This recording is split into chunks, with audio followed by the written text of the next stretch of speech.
लोधी वंश में मैंने लास्ट क्लास में बताया था, आलम शाह बहलोल लोधी को सत्ता देता है और बदायूं चला जाता है और वहीं पे उसकी आगे जाकर मृत्यु हो जाती है। अब दिल्ली सल्तनत किसके अधीन हो गई? बहलोल लोधी के। लास्ट में लोधी शब्द लगता था, लोधी वंश की स्थापना कर दी। किसकी कर दी? लोधी वंश की स्थापना। तो ध्यान रखना है कि लोधी वंश की जो स्थापना की गई वो 1451 में की गई। स्थापना कब हुई? 1451 ईस्वी में।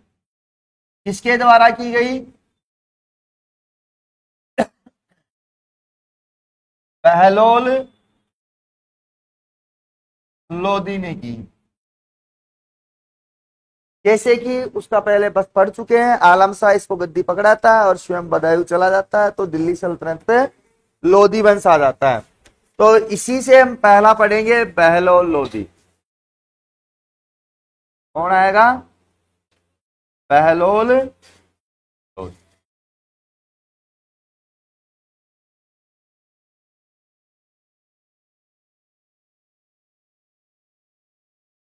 शासनकाल 1451 ईस्वी से, इसमें 38 जोड़ दो क्योंकि 38 वर्ष इसने शासन किया। कितना हुआ? 89 वर्ष। कब तक रहा? 1489 ईस्वी तक। 51 से लेकर 89 तक इसने क्या किया? कितने वर्ष रहा था? 38 वर्ष रहा था। कितने वर्ष रहा? 38 वर्ष। इसीलिए कहा जाता है कि दिल्ली सल्तनत में अगर सबसे बड़ा कार्यकाल है या शासन काल है तो वो किसका है? बहलोल लोधी का। दिल्ली सल्तनत में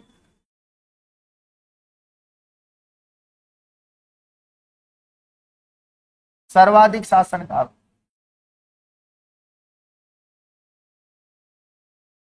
कितने वर्ष का? 38 वर्ष।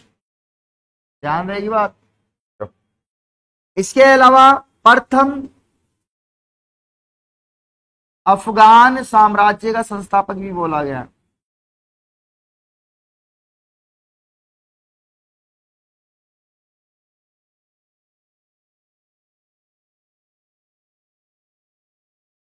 प्रथम अफगान साम्राज्य का संस्थापक कौन?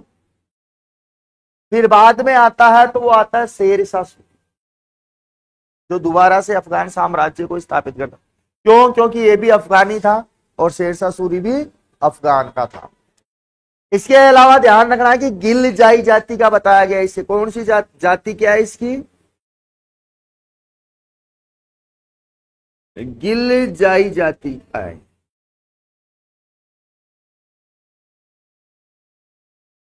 दो बार राज्याभिषेक हुआ।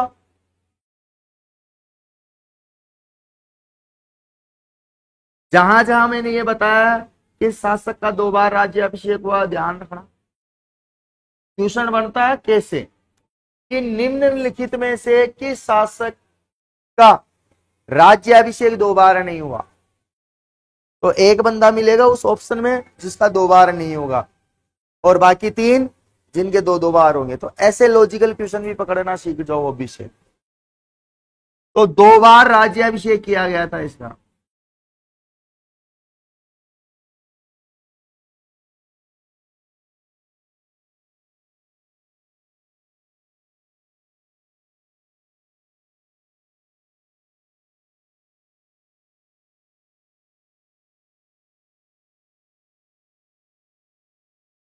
बारबाग शाह जो कि इसका पुत्र था,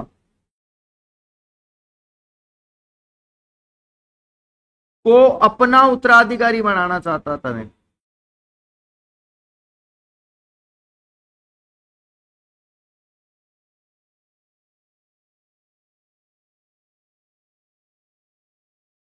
लेकिन किसी कारणवश इसकी मृत्यु हो जाती है और मृत्यु होने के बाद में इसी का दूसरा पुत्र सिकंदर लोधी क्या बना? उत्तराधिकारी। ध्यान रहेगा। बनाना किसको चाहता था? बारबाग शाह को, लेकिन वक्त से पहले इसकी मृत्यु हो गई, तो फिर बाद में कौन बनता है 1489 में। और सिकंदर लोदी जब शासक बनता है तो ध्यान रखना इसकी एक 1504 में एक स्थापना की गई थी, जो आज भी है, जिसे हम कहते हैं मोहब्बत का शहर।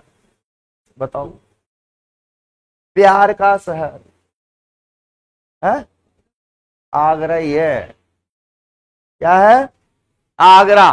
आगरा शहर की स्थापना सिकंदर लोदी ने करवाई थी, जिसपे बाद में प्यार की छाप शाहजहां ने लगाई थी।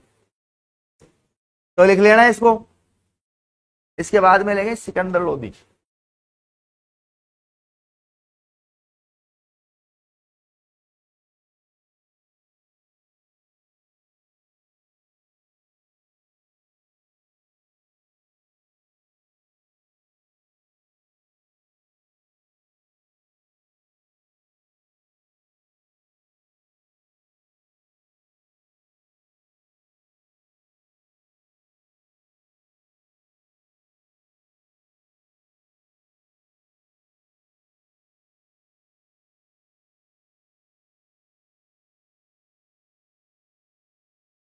भारतीय इतिहास में गाजी की उपाधि लेने वाला कौन कौन है? देखो, पहला नंबर आता है गयासुद्दीन तुगलक। कौन है?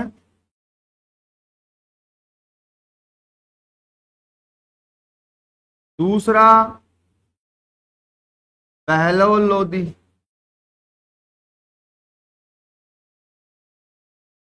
और तीसरा बाबर। इतिहास उठा के देखोगे तो इन तीनों के उपाधियां ही हमें क्या मिलेगी? गाजी के नाम से। लिख लेना साइड में, क्वेश्चन बन जाता है कि किन शासकों ने गाजी की उपाधि धारण कर रखी है। अब तुम्हें यही पता है बाबर की, क्योंकि तुम्हें बताया ही अब तक बाबर गया था, लेकिन अब तुम्हें ध्यान रहेगा गयासुद्दीन तुगलक पहला था, बाद में इसके बहलोल लोदी ने ली, और फिर बाद में बाबर आया था, तब उसने खानवा के युद्ध में गाजी की उपाधि ली थी।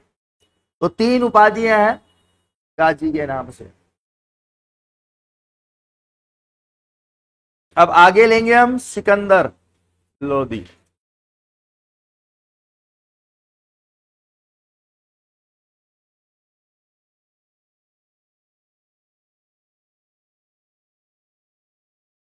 एक सिकंदर यूनान का भी था। अब भाई बहलोल लोदी का उत्तराधिकारी कौन बन गया? कौन बना? सिकंदर लोदी। सिकंदर लोदी का शासनकाल रहा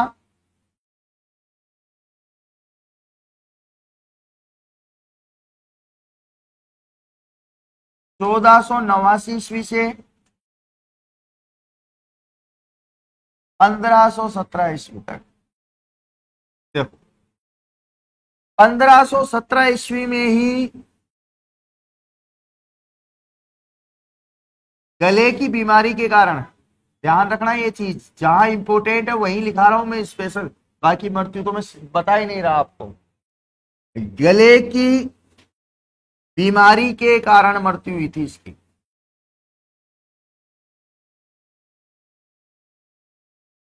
कुछ इतिहासकार कहते हैं कि भाई इसको गले का कैंसर था।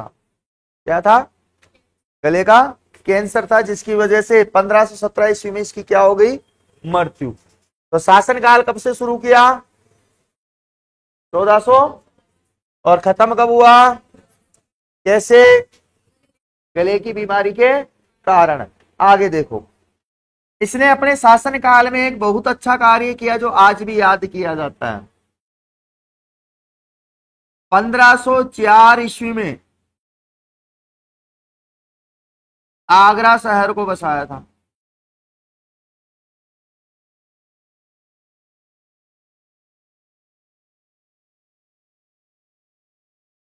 कौन सा शहर बसाया?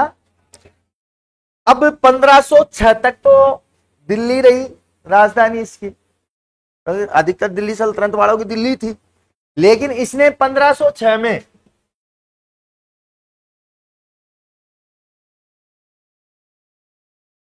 आगरा को अपनी राजधानी बनाया।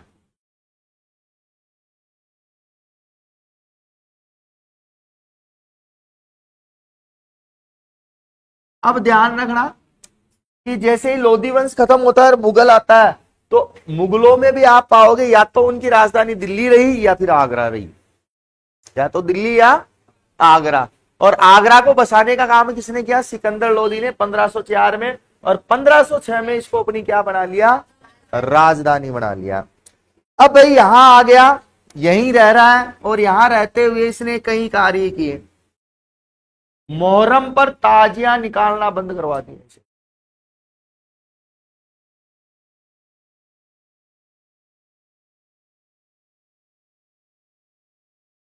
ताजिया निकालना बंद किया।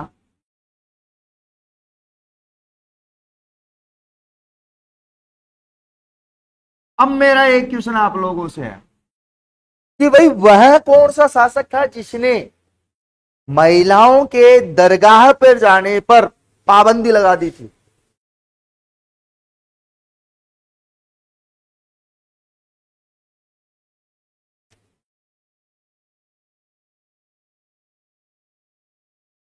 चाचा जी थे।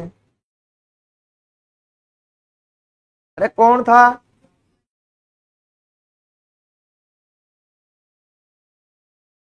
मोहम्मद तुगलक या फिरोज शाह तुगलक? नहीं पढ़ते, वास्तव में घर नहीं पढ़ रहे हो लोग।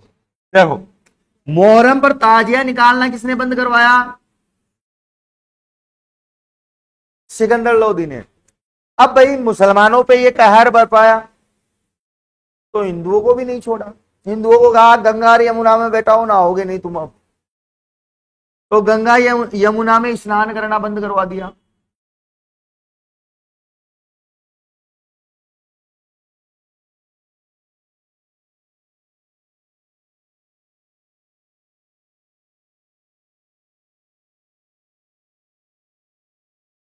गंगा और यमुना में स्नान करवाना बंद कर दिया। देखो, यमुना के रास्ते ये जाता था कहां? आगरा। इसीलिए तो देखो बाद में शाहजहां ने लाल किला और जो ताजमहल बनवाया, वो दोनों यमुना के किनारे बनवाए, ताकि नदी के रास्ते आ सके और नदी के रास्ते जा सके। लेकिन धीरे धीरे यमुना क्या हो गई? अब छोटी हो गई।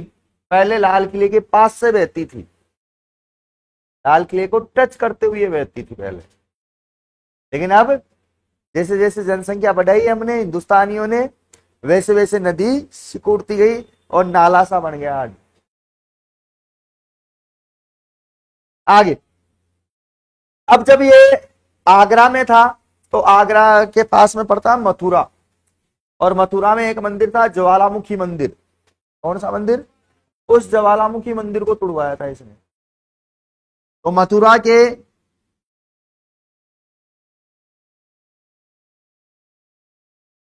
ज्वालामुखी मंदिर को तुड़वाया।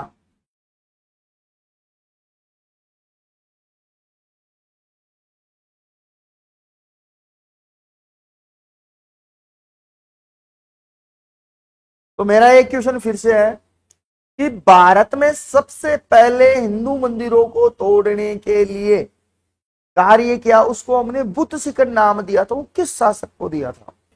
अब इसने 30 इंच की एक नाप लागू की।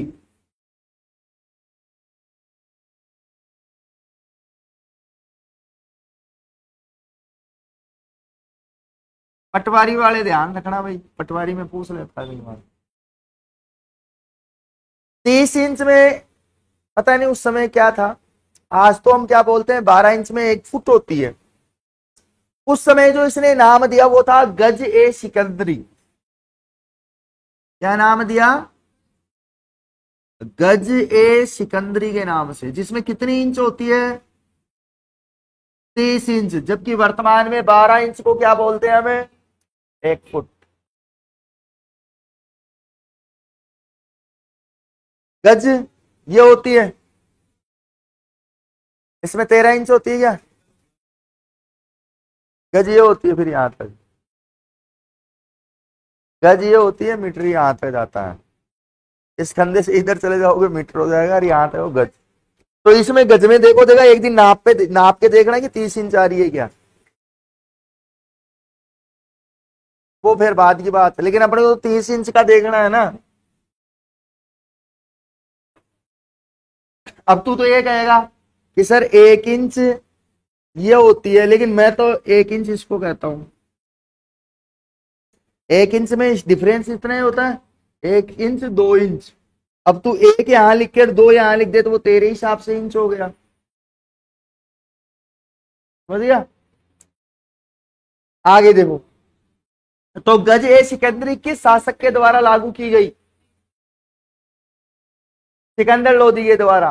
कितने इंच हुआ करते थे इसमें? 30 इंच की। और वर्तमान में फुट में कितना है? 12। आगे देखो, कुल रुखी कौन? कुल रुखी शीर्षक के नाम से कविताएं लिखता था ये।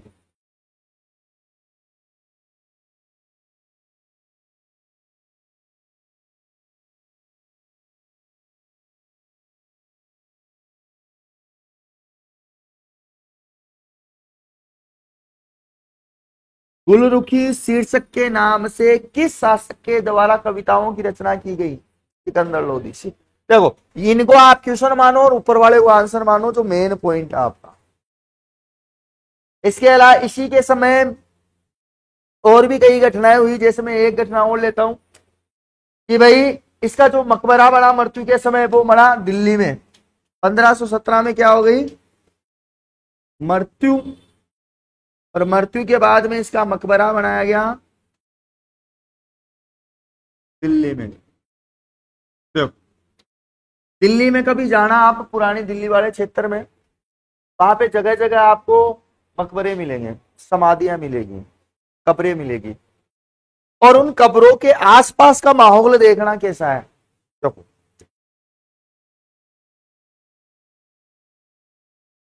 ये यहां कब्र है, इसके चारों ओर बिल्डिंग्स बन गई। क्या बन गई? बिल्डिंग्स।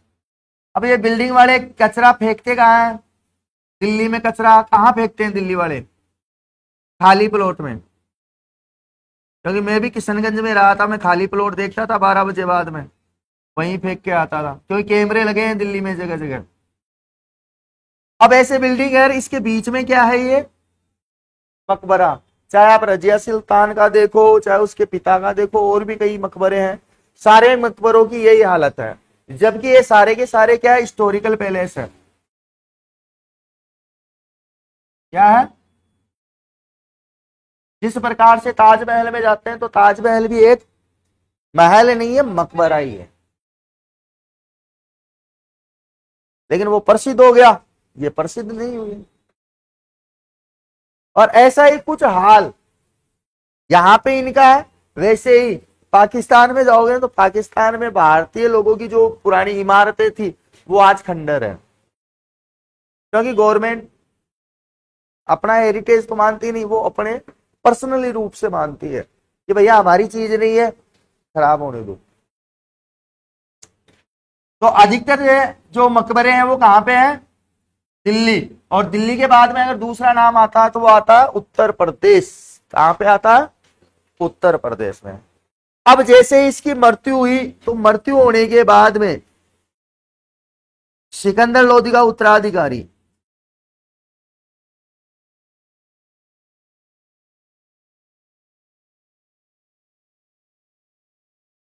वो बना इब्राहिम लोदी। कौन बना? इब्राहिम लोदी। लेकिन देखो, 14 फरवरी क्या आती है? यह तो याद रह लो, लेकिन यह थोड़ा ना याद रह लो कि दिन कुण को जन्म थो? बाबर को। इसका जन्म हुआ था बाबर का। 1483 में इसका जन्म हुआ और यह शासक बना। अब 83 के बाद में आप देखो कि 1517 में ये खत्म हुआ। 20 के आसपास ये सिंध के क्षेत्रों पे आके अटैक करना शुरू कर देता है। और 20 के आसपास शासक कौन है? इब्राहिम लोदी। अब ये सिंध तक आया, लेकिन इसी के एक चाचा और भतीजा और था। अभी थोड़े दिन पहले मुद्दा भी चला था यूपी में किसी सांसद को लेकर, सांसद ने कहा था कि भाई बाबर को राणा सांगा ने बुलाया था। उसका कहना भी ठीक है, वो बाबरनामा में लिखा है, हम जो पढ़ते हैं वो एनसीईआरटी के हिसाब से पढ़ते हैं। तो एनसीईआरटी वाले ये कहते हैं कि साहब सांगा ने नहीं बुलाया था, बुलाया किसने था? इब्राहिम लोदी के चाचा और भतीजे ने बुलाया था। किसने बुलाया था? चाचा और भतीजे ने, जिसमें इसका चाचा दौलत खान लोदी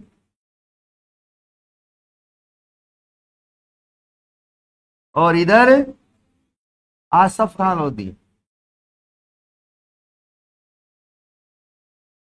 और ये दोनों ही कहां के सूबेदार बनाए थे इसने?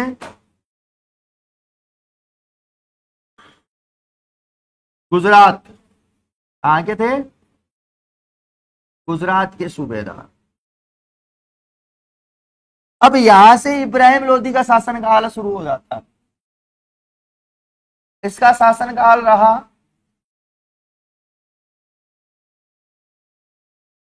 1517 ईस्वी से शुरू हुआ और 1526 में बाबर आदम का, तो 1526 में इसका मृत्यु हो जाती है।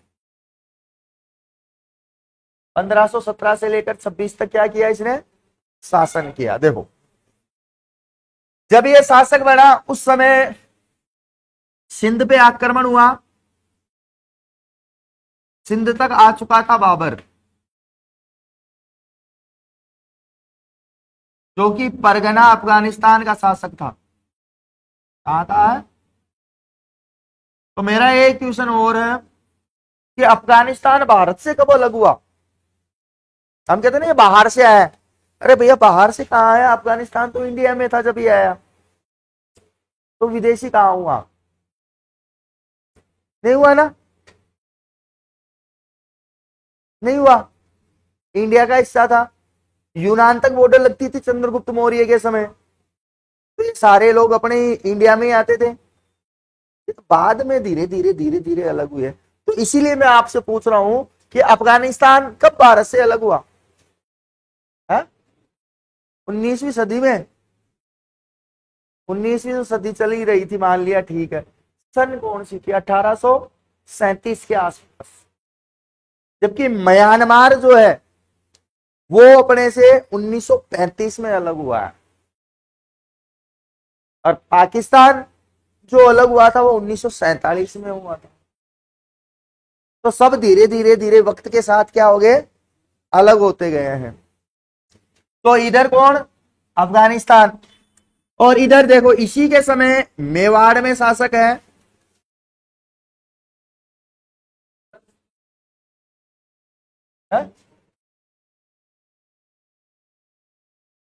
इब्राहिम लोदी का पिता पुत्र पारिवारिक रिश्ते। अब यहां मेवाड़ में कौन बैठा है इस समय? राणा सांगा। कौन बैठा है? मेवाड़ में पढ़ाया था तुम्हें राजस्थान में, एक हाथ एक पैर आधा शरीर काम नहीं करता था, लेकिन जब तलवार लेके खड़ा होता था तब युद्ध जीत के भी आता था। बचपन में सबसे पहला गांव इन्हीं के भाई पृथ्वीराज सिसोदिया ने दिया था, आंख फोड़कर अजमेर में। आई बात समझे? तो भाई इस समय शासक कौन है? ये मालवा पे नियंत्रण चाहता है। क्या चाहता है? मालवा पे कब्जा करना चाहता है। इधर इब्राहिम लोदी भी मालवा पे नियंत्रण चाहता है, तो ये भी इसको कब्जा करना चाहता है, ये भी कब्जा करना चाहता है। तो दोनों कब्जे करने के चक्कर में लड़ते हैं एक युद्ध 1517 ईस्वी में।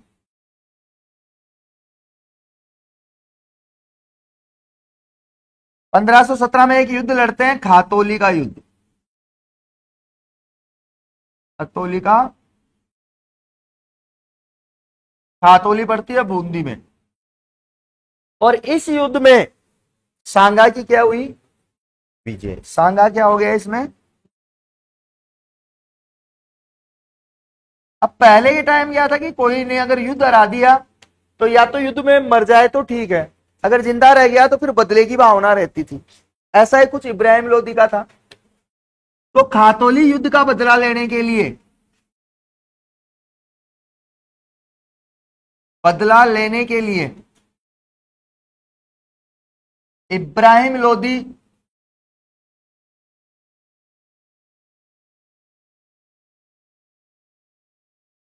मियां माकन, ध्यान रखना, मियां माकन के नेतृत्व में सेना भेजता है।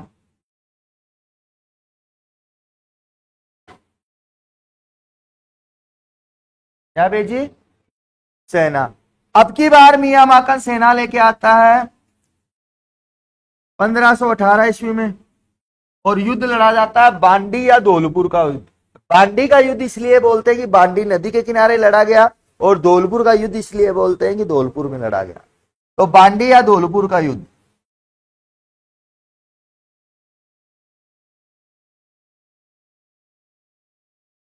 और इसमें भी सांगा विजयी रहा।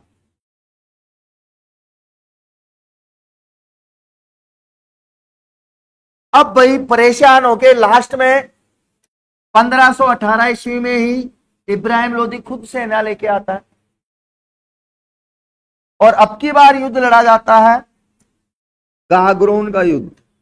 कौन सा? गागरोन का युद्ध। और गागरोन पड़ता है झालावाड़ में। कहां पड़ता है? और अब की बार आयो तो इस युद्ध में भी सांगा की विजय हुई।